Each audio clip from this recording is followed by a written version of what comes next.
Massachusetts.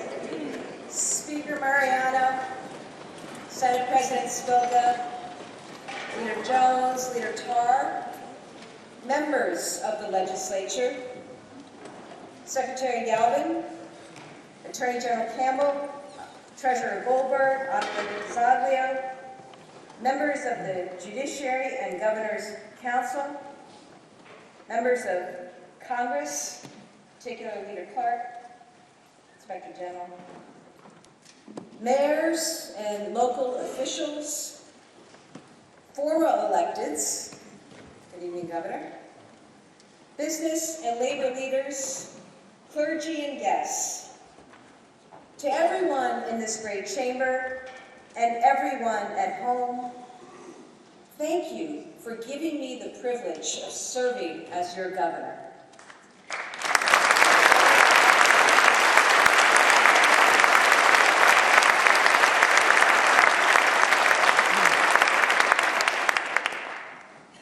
To Joanna and our families, thank you for your love and support. To our Lieutenant Governor, the LG, Kim Driscoll.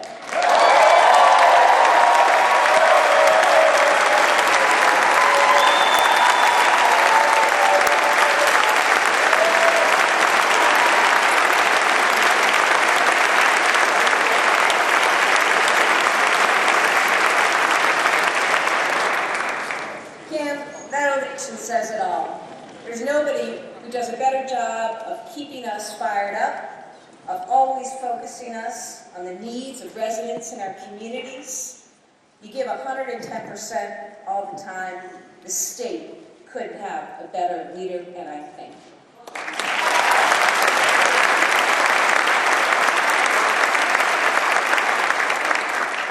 you. To members of our cabinet and executive staff, Team Massachusetts all the way. Let's see those bracelets. To our state employees, thank you for the work that you do to keep Massachusetts strong.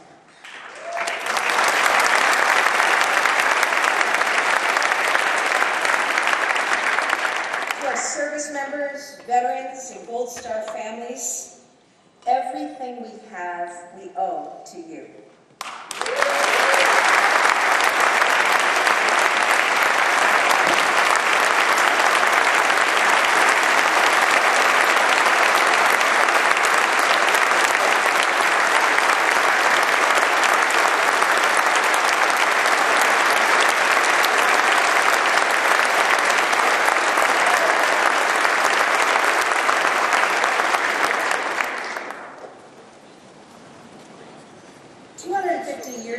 This April, on a common in Lexington and a bridge in Concord, the farmers, tradesmen, and shopkeepers of the Massachusetts militia took a stand. They risked everything for the right to self-government, and they started a revolution that gave us our country. This is our legacy, Massachusetts. It's more than our history, it's who we are. The militia that fought at Lexington and Concord, guess what? It never disbanded. It kept going. It became part of the United States Army and defended freedom at every moment in our history.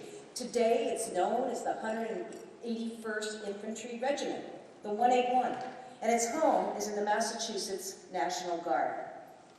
Now, for most of the last year, the 181 was deployed to Iraq, defending peace in one of the most dangerous regions of the world. A few weeks ago, Joanna and I went out to Hanscom Air Force Base to thank those soldiers who were returning home. They stepped off the plane, no coats, just camo in their boots, straight into a welcoming, freezing wind and driving snow. But they were undaunted. They kept smiling because they were home and soon they would see their families. 9 soldiers in the 181st received combat badges during this deployment. Some of them are with us this evening. Let's give them.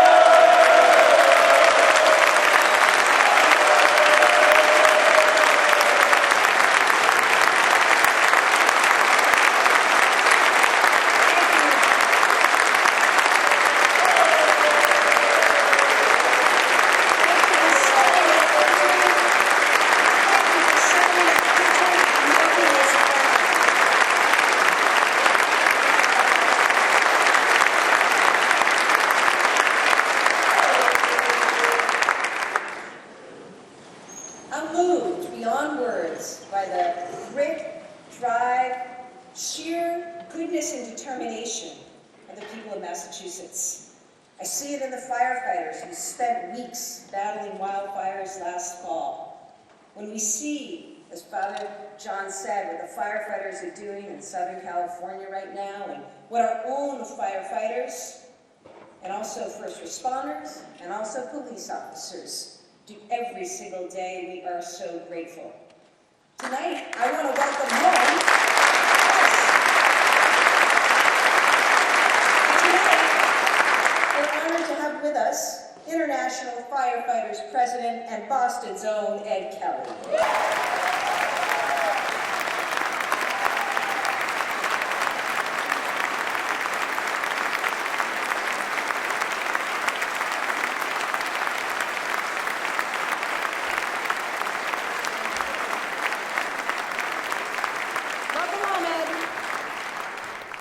Rich and the boys will take good care of you.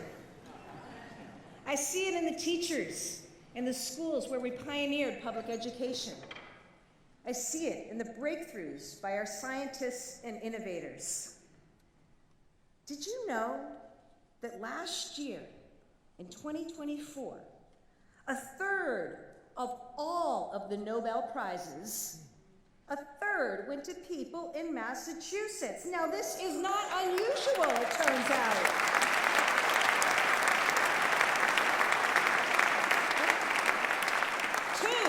Two MIT economists won for showing that democracy makes economies stronger.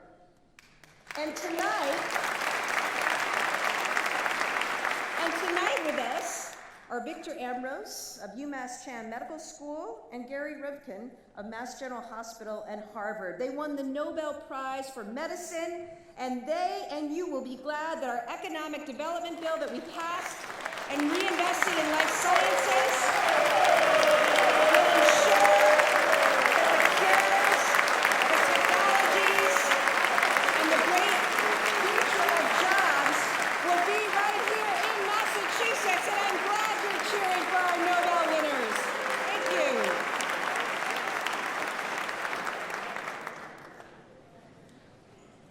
Thank you. We tackle hard problems in Massachusetts. Hard stuff. Wicked hard stuff, sometimes.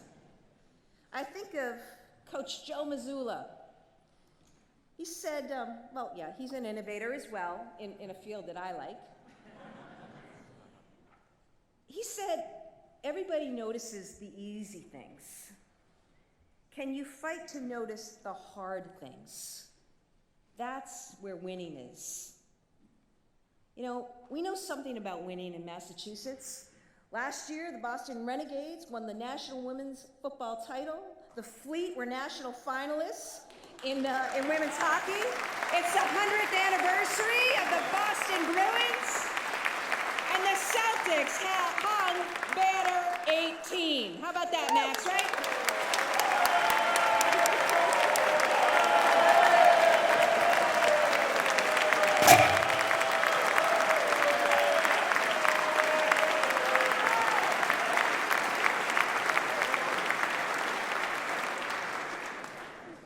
Love you, Max. And you know what was really special? Though they did not happen in Massachusetts, they happened in Paris. Those Olympic and Paralympic Games, we had over 40 athletes from Massachusetts representing our great state. With us tonight are rowing medalist Clark Dean and also Famita Ayambeku. Famita, Clark, let me tell you something.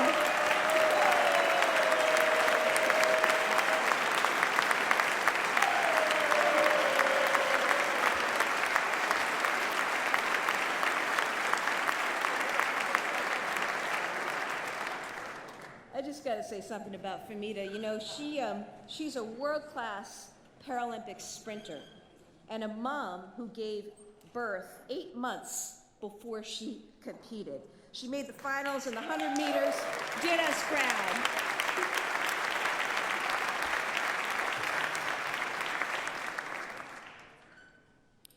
years ago, we promised to lead in a way worthy of this state's proud history and its incredible people, to protect and strengthen the things we love, and to take on the things that make life too hard for too many, like high costs that hold people back, aging infrastructure that slows us down. These problems, we know, have been building up for years, decades. Maybe there were other priorities, maybe the politics were hard. But we refused to accept things the way they were. We refused to kick the can down the road any longer. Why? Because if those soldiers can spend a year away from their families, if our firefighters can toil for days in the woods burning, if entrepreneurs can pour their heart and soul into business, then government can do our job and deliver the results that you pay for and that you deserve. And that's what we've done. Working with everyone in this chamber, and I mean it, as I look across this room tonight, I think about the work that we were able to do together, working with others across this great state. And in that work together, I'm proud to have been a part of working to complete one of the most productive legislative sessions in Massachusetts history. Tax cuts, housing, economic development, health care, climate, veterans, to name a few. Mr. Speaker, Senate President, it's not lost on me that this could not have happened without your leadership. Thank you for staying with it. Thank you for getting so much done.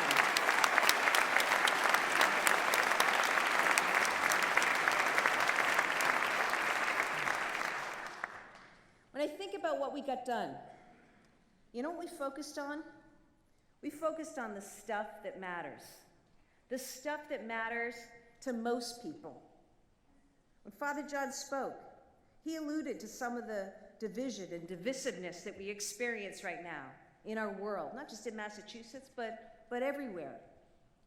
But what we focused on are the needs, the wants of residents and families across this state. I think we focused on the right things. People want life to be more affordable. So we delivered the first tax cut in over 20 years. We gave seniors an extra $1,000 back.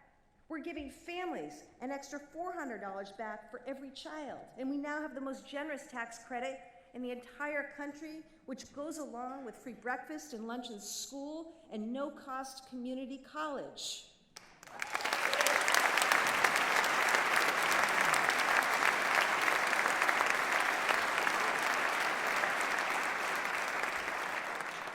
We know that people need childcare. You know, after the pandemic, childcare across this country was collapsing. Childcare centers were closing. We got to work here in Massachusetts. And we got to work because we know our working parents are counting on us.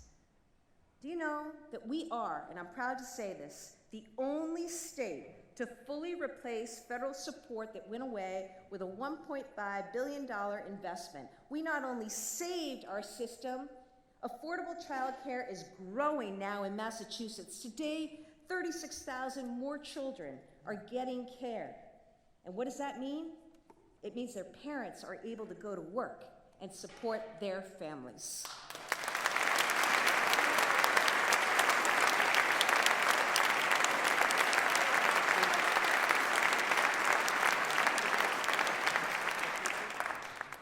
People also want to be able to afford a home.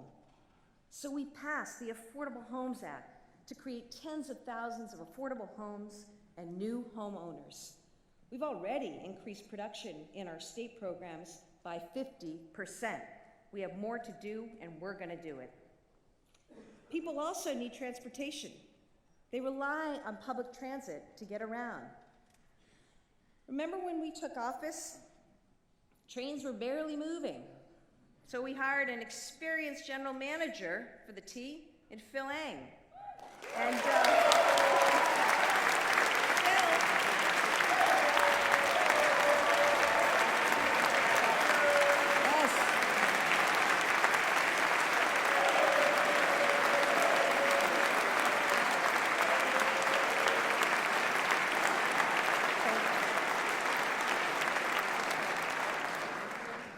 yes, in Phil we trust. And why? Because with Phil and the added workforce, Phil set a goal with his team of fixing tracks by the end of 2024. A bold promise, given the T's history. And I don't know the last time a governor talked about the T so early in a state of the state.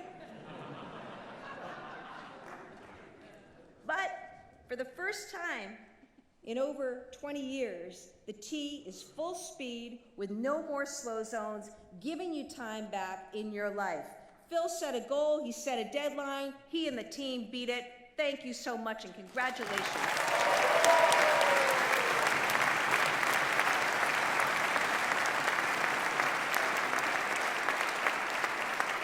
We also made regional bus systems from the Berkshires to Cape Ann fare free. And for the first time in 70 years, this spring, South Coast Rail commuter service is going to be running to Taunton, to Fall River, to New Bedford.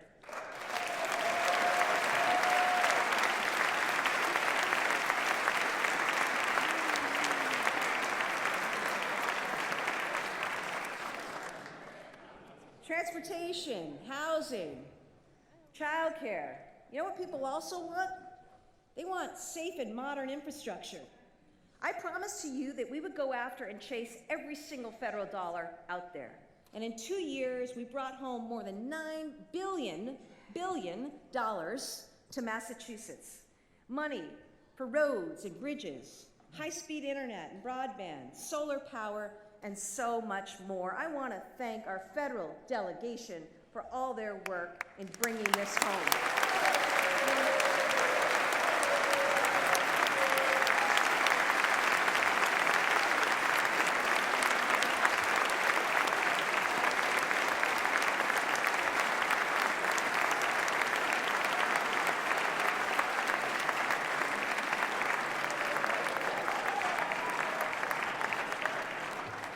It's a really big deal.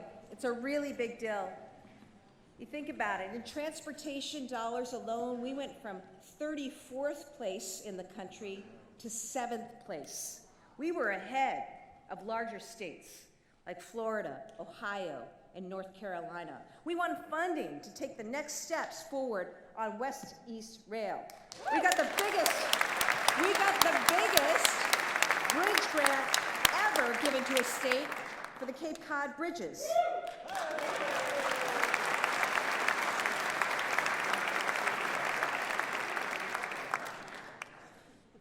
These last 2 years, we've also taken on some tough, unexpected problems, including a massive influx of people into our emergency shelter system. An influx due to a failure of federal border control and a nationwide housing crisis. I want to be absolutely clear. We're dramatically reducing costs. We have and we will prioritize Massachusetts families. In 2025, we'll get families out of hotels for good. We're going to continue to keep working with the legislature to reform this system. Massachusetts taxpayers cannot and should not foot the cost. The government, the federal government, needs to fix this at the source by passing a border security bill. I've said I agree, anyone who does violent acts should be held accountable and be deported. I've also said that immigrant families who've lived here, who are working here, who pay taxes here, who are raising children here, deserve a path forward. Congress and the new administration must act and act without delay.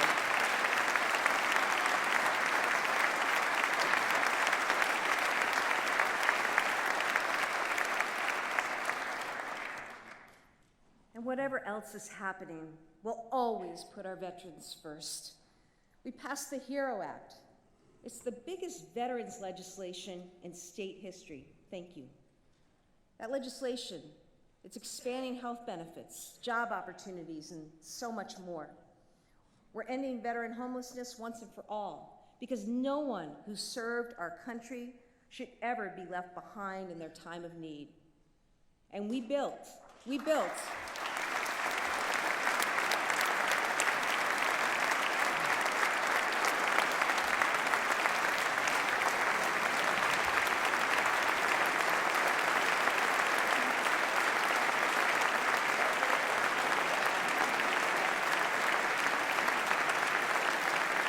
know what we also did? In a short period of time, following a chapter of tremendous tragedy and heartache in our state, we built brand new world-class facilities at the veterans' homes in Chelsea and Holyoke.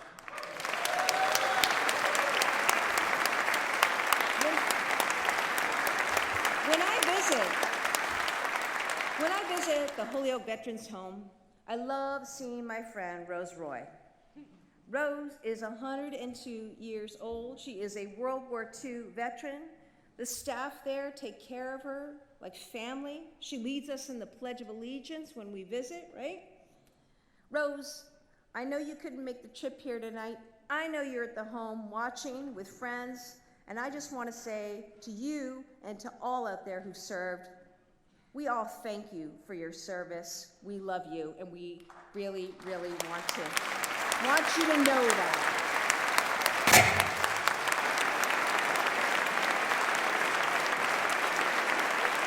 You can all wave to Rose. Look, I'm proud that Massachusetts, not only the birthplace of the National Guard, the birthplace of the United States Navy, we're a state that's also always supported our military, and that's why we're so proud to win a fleet of brand new F-35 fighter jets for our air base at Barnes in Westfield. Colonel Dave, where are you, Moon? Dave Halassi-Kuhn is here with leaders from all of our military bases in Massachusetts. Thank you for being here.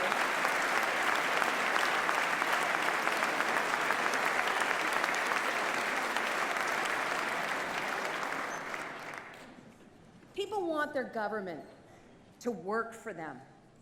Let me give you an example. A little while back, I found out that there was a law threatening to take away licenses from hundreds of commercial truck drivers. That wasn't right. We fixed it. And now they're keeping their licenses and their jobs. International Teamsters President Sean O'Brien's in the house tonight. He knows what a good trucking job means to middle-class families, and so do we.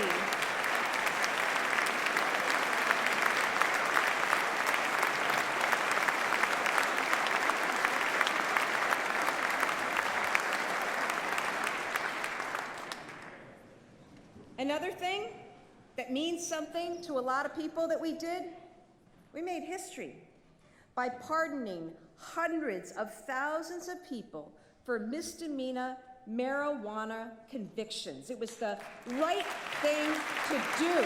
Thank you.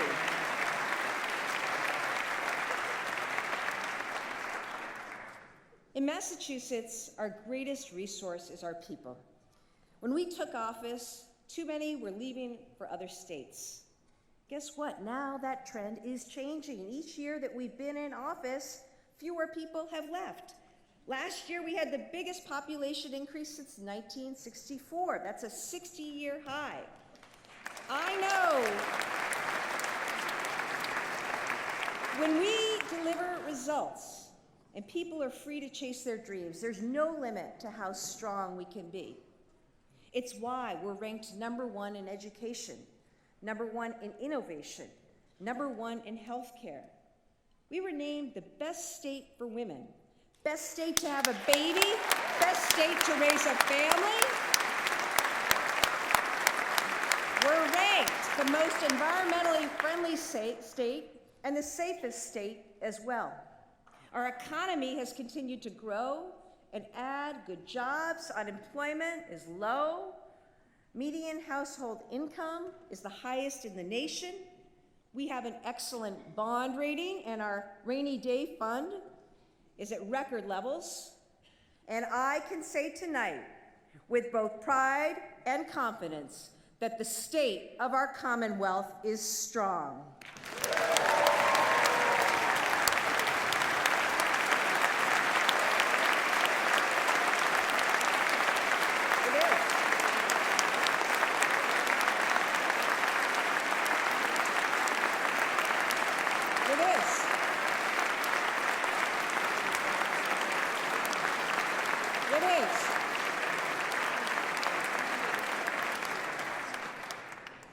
It is. But I also know we got a whole year ahead. And this year, we're going to work to implement all that historic legislation that I was talking about. We're going to stay focused on the things that matter to you. We'll take new steps forward to fix transportation, make homes more affordable, invest in education, and grow our economy. State revenues are growing, but we also know, no matter what you're buying, the costs have gone up. The federal pandemic relief money is gone, so we're going to continue to control spending and live within our means, just as every family and business in Massachusetts must do. The budget I submit next week will prioritize efficiency, action, and impact. We need every dollar, you need every dollar to make a difference. We're going to do that because I want to make sure that things move and really go in our state. Let's start with transportation, because I think we have an opportunity to do something really special this year. When we took office, everyone was frustrated, and rightly so. Bridges were in rough shape, forcing long drives because of detours. Too many streets were filled with potholes, sidewalks were cracked, broken dams, busted culverts left towns vulnerable to flooding. And what's worse, there was no plan to dig out, let alone try to make anything better. That's no way to run a transportation system. Certainly not for a modern economy like ours. It wasn't going to keep us competitive either with other states, other countries. And most important, it wasn't respectful to the people who need to travel on our roads, to go to work, to get to school, to get to appointments, to just simply live their lives. We've been determined to do things differently. And we did. We got big projects moving with federal funding. We got more help to cities and towns to fix those streets and sidewalks. And we got the T moving. There's more that needs to be done. But what I can say now to drivers, to riders, to taxpayers is that the money you invest will get you results. Now, we can start building forward, building the kind of transportation that you deserve. Here's how we're going to do it. It's not with new taxes. It's going to be with smart, forward-thinking management. Our plan is to invest $8 billion over the next 10 years to make transportation in every corner of our state more secure, more safe, more reliable. We'll put the entire system, for the first time in a long time, on stable footing. When we do this, we're going to see the results. We'll see bridges fully open again, like the I-391 viaduct in Chicopee. You gotta. Yeah, you'll see smaller local bridges finally fixed too, like Commercial Street in East Weymouth. You'll see more funding in your town's budget to fix roads and sidewalks. And finally, those are mayors. We're going to help you. Finally, we're going to close the cheese budget gap so Phil and his team can keep cooking. You're going to see major improvements when it comes to upgrades at stations like Ruggles and Roxbury, and at new platforms across our commuter rail system from Beverly Depot to West Medford to Franklin and beyond. Look, the bottom line is you're going to wait less, you're going to move faster, and we'll be a state where everybody gets where they need to go safely, affordably, sustainably, and on time.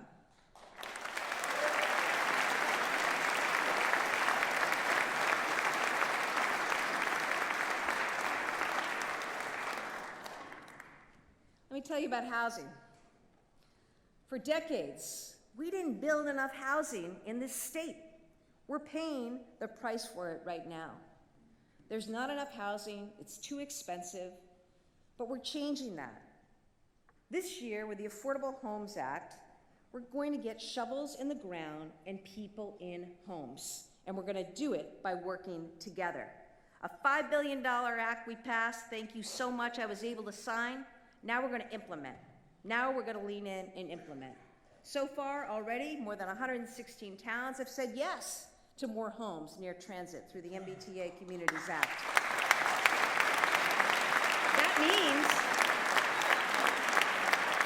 That means thousands of new homes are already in the pipeline. So let's keep the momentum going. Look, if we want our kids to stay here, if we want families to put down roots here, if we want seniors and grandparents to be able to downsize and stay here, if we want companies to grow, expand, to stay here, we're going to need to build more homes. So we're going to build them.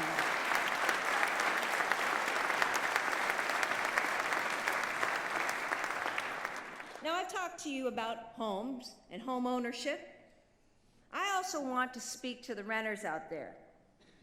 And the renters aren't just young people. So many families in this state are renting. And I know wherever you move, there's a huge cost. First month, last month, security deposit. I rented for many years. I know it adds up. And with today's rents, it costs so much more. And too often, there's been this other cost added on for something you didn't even ask for, a broker's fee. That's not right. Did you know that the average renter in Massachusetts is paying 10 grand just to get a foot in the door? $2,500 rent ends up costing 10 grand before you even move in. That's money that you could be saving for a down payment or any number of things. If you rent, you should not be forced to pay a broker's fee. And that's why I'm calling to abolish tenant brokers' fees in Massachusetts. I believe it is the right thing to do.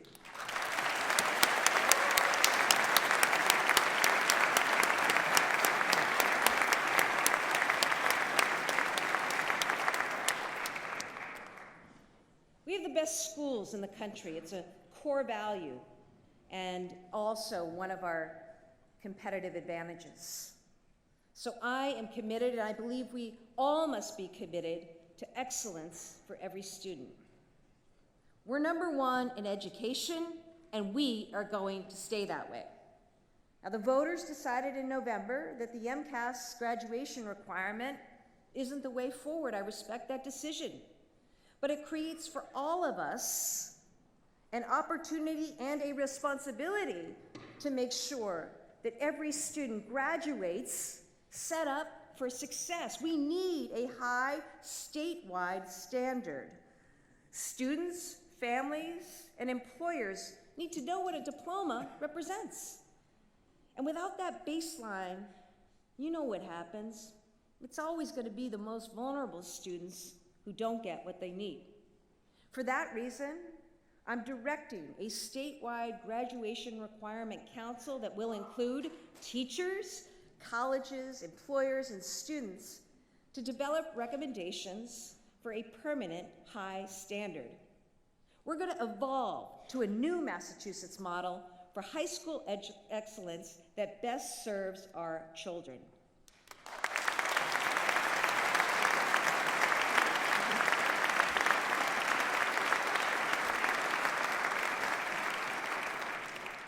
And you know what? I don't know any of you with kids at home, but high school is not what it used to be, nor should it be. So we're going to match those high standards with great opportunities. Great opportunities like early college and job training programs that give students a leg up on their next step. Let me introduce a young man, Harris. Where are you, Harris? There's Harris. Let me tell you, well, don't clap for him until I tell you what he's done. I'm kidding. Harris comes to us as a graduate of Burlington High School. Now, when he was there, he didn't just take traditional courses. He was also taking computer science through a career pathway. It's one of the programs that we've brought to over 100 high schools in Massachusetts. These programs partner with local employers in fields from biotechnology to advanced manufacturing to clean energy. As a senior, Harris did a capstone project with an industry mentor nearby. He built an app for a local sneaker store called Courtside Kicks. Now he's a freshman at the University of Massachusetts Lowell, doing a degree in software engineering and managing that sneaker store part-time. He's working hard, he's building great experience.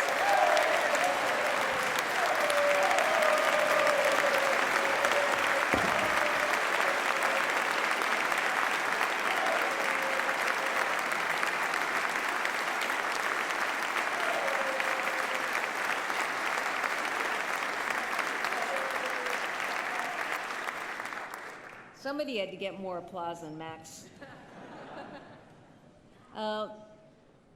That's a real program, and I want parents out there to understand what's going on.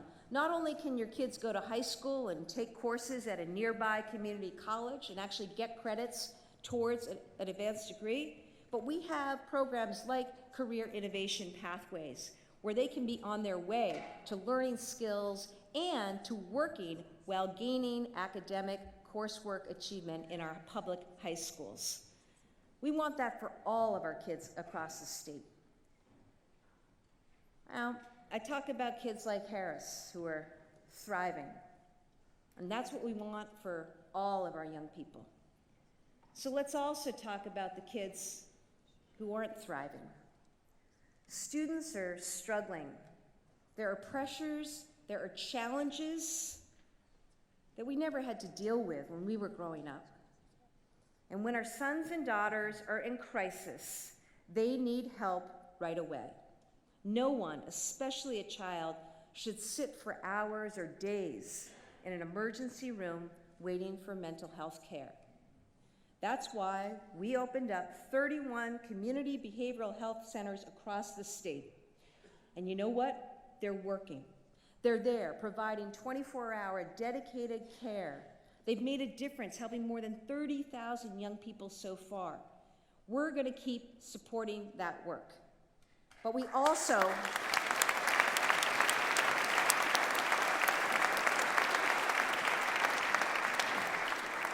need to do more. We need to meet students, young people, where they are. And that's in schools, among other places, but in schools, it's really important.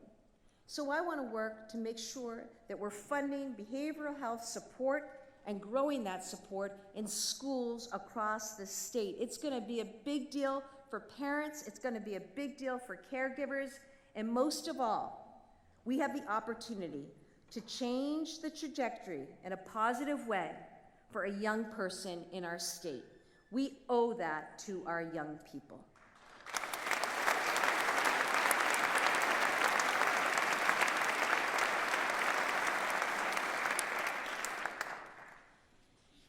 You know, what I wanted to take a moment on that because I do think it is something that so many people struggle with, so many families struggle with, mental health.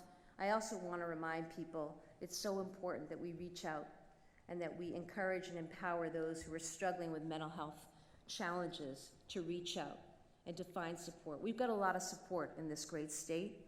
We've got to find ways to build more support. But I wanted to take a moment tonight to be clear with the people of Massachusetts that we're going to work on this together and make sure that happens. I also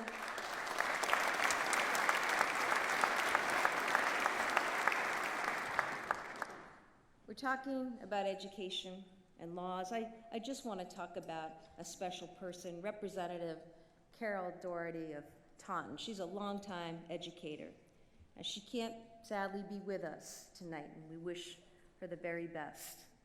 But I mentioned Carol because this year, I believe that she and Senator Oliveira will reintroduce legislation to make classes in American Sign Language eligible for course credit. ASL, we know, is used by millions of Americans, and interpreters are in short supply. So we're going to work to get this done. And Carol, I know you couldn't be here tonight, but I just wanted to say thank you. Massachusetts is America's healthcare leader. We're first in quality, first in coverage, and we're number one for having the healthiest population. I don't know that I contribute to that, but I'm working on it. Look, we're number one because we have the best and hardest working nurses and doctors and healthcare professionals, not just in the country, but in the world. And we lead because we don't accept the status quo. We keep pushing forward. Last year, we were able to get an additional 60,000 Massachusetts people affordable health care coverage. Because of the steps we took, people in Massachusetts now have access to breast cancer screenings, midwives, doulas, birthing centers, recovery coaches, and so much more, because insurance is going to cover it. I also know that many have medicines that you need to take for diabetes, asthma, heart conditions, but you go to a pharmacy totally stressed out because you don't know if you can afford it. We've taken steps to take that stress away from people, and last week I signed a law that says you're not going to pay more than $25 a month for that insulin, for that inhaler, or whatever it is you need. I think that's really, really important. I thank the legislature for their work to get that bill done.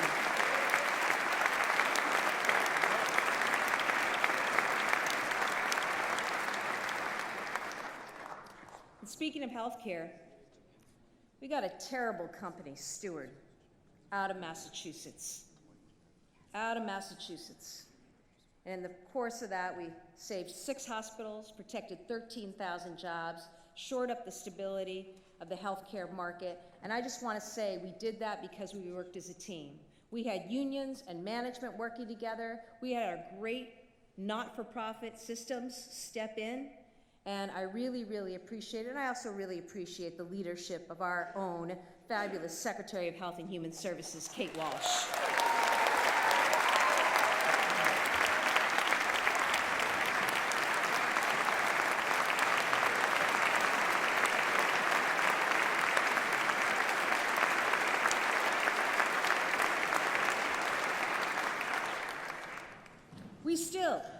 We still have much work to do. Patients are paying more than ever for premiums and out-of-pocket costs. Oftentimes, it's just so hard to get an appointment. It's really frustrating, isn't it? It's unacceptable. It should be unacceptable in our state. So we've got to change it. Here's what I think we need to do. I know I'm going to direct my administration to shift healthcare resources to the front lines. What do I mean by the front lines? I mean primary care. Primary care. If we focus on primary care, we're going to get rid of a lot of other problems that become a lot more complex and hard for people and families, and also a lot more expensive. I'd love to build a whole army of primary care providers to be out there across our state so that when you call for an appointment, you're actually going to get one. You'll get the care that you need where and when you need it.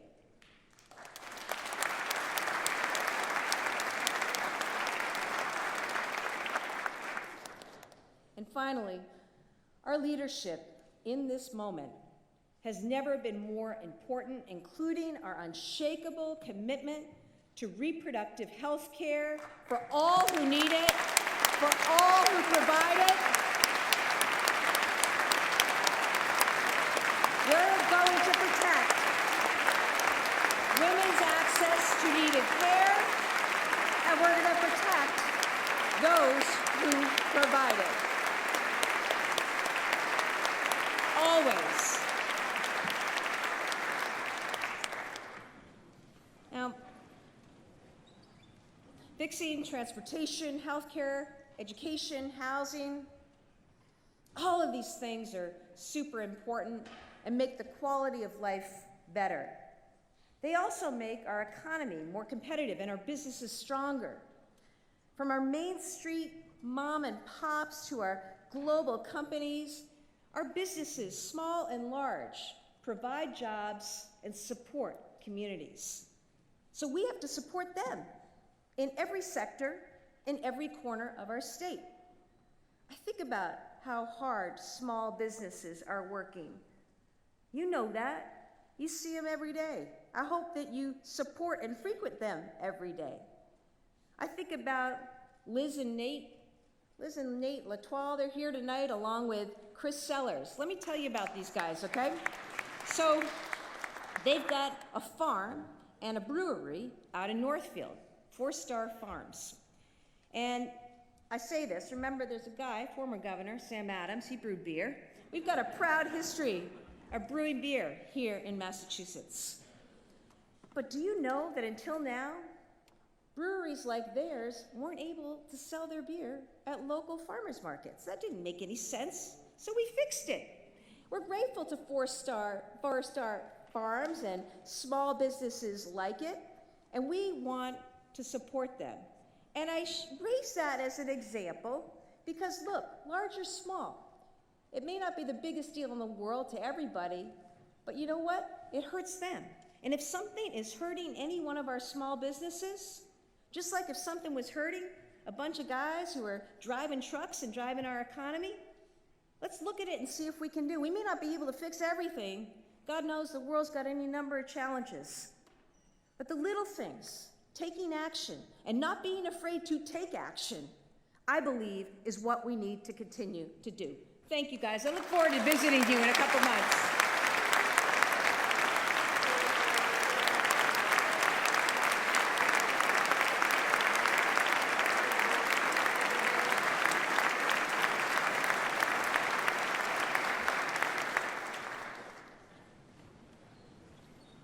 And I'll go one step further. I'm also directing our economic team to review all business and licensing regulations in these first 3 months with the goal of cutting tape. I want it cheaper and faster to do business in Massachusetts. I want people coming, okay? We can do that. When we back our businesses, they grow and they thrive. Just this year, look at our global life science companies. Our leaders are investing in headquarters, in labs, and manufacturing plants, not only in Greater Boston, but in Worcester and all across this state. Startups are growing here that are going to help us decarbonize and bring more energy to Massachusetts. Now, they're able to scale up statewide with support from our new Climate Tech Initiative. We're also going to go big on artificial intelligence. I don't want anybody to be afraid. AI is where the internet was 30 years ago. It's going to change everything. And states will either help steer AI's impact or will struggle to keep pace. We're Massachusetts. We're Massachusetts, where we actually pioneered the science behind AI. So I want us to lead for Massachusetts businesses, for our residents, and for our workforce. See, AI is going to help us cure those diseases faster. AI is going to help us identify where we need to build up those dams and shore up our coastline to deal with the effects of climate change. AI is going to help us, and is helping our administration right now, speed and improve the delivery of services. This is what Massachusetts does. We do it better than anybody else. I want us to do it now. I want us to do it now so much. That's why I've funded $100 million towards an AI hub to back the scientists, the startups, the companies, the researchers at our universities whose breakthroughs will define our future. We're investing in the data center in Holyoke that will support cutting-edge research by our universities, our research institutions, and our businesses. We're putting Massachusetts on the AI map, and our students, our workers, and our businesses will lead. Just you wait.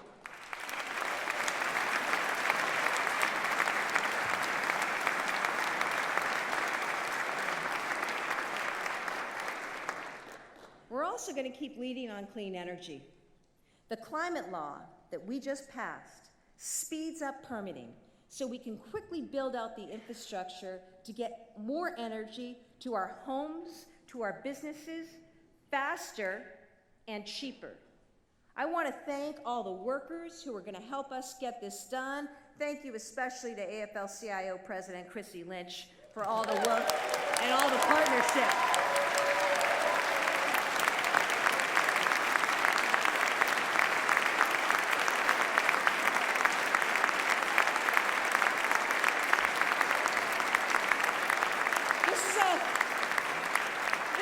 Deal. It means cheaper energy, cleaner energy, and energy independence. We're going to be building new homes, new labs, new data centers, new manufacturing plants. We got to power it all. So we've got to go out and get after it. 250 years after we started a revolution, it's Massachusetts' moment again.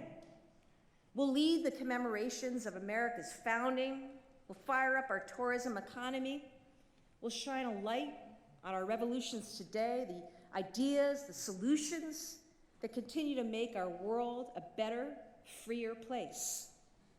This is a moment to know our past, to understand our present, and to build our future. In 4 days, there will be a transition of power in Washington. I assure you, we will take every opportunity to work with the federal government in any way that benefits Massachusetts.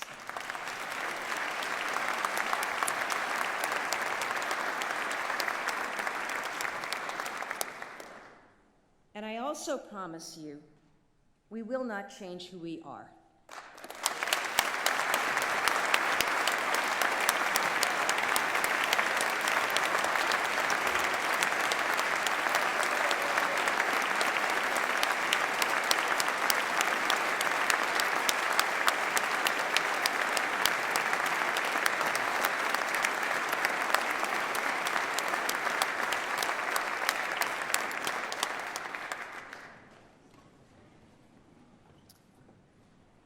I know you've been listening to me long enough. And maybe while you were, your eyes wandered and you took in some of what is in this incredible chamber, the history, the moments that not only changed the course of America, changed the course of the world, so much of it. It happened right in this space. And, you know, I'm thinking about the fact that it was 64 years and about a week ago today, just days before his inauguration, President-elect John F. Kennedy spoke right here in this chamber. In this moment, I think of his words which are now inscribed on this rostrum. He talked about what service requires of all of us: courage, judgment, integrity, and dedication. Those are the values that must guide us in what must be a resolute focus on what people need and how we can work together to deliver for them.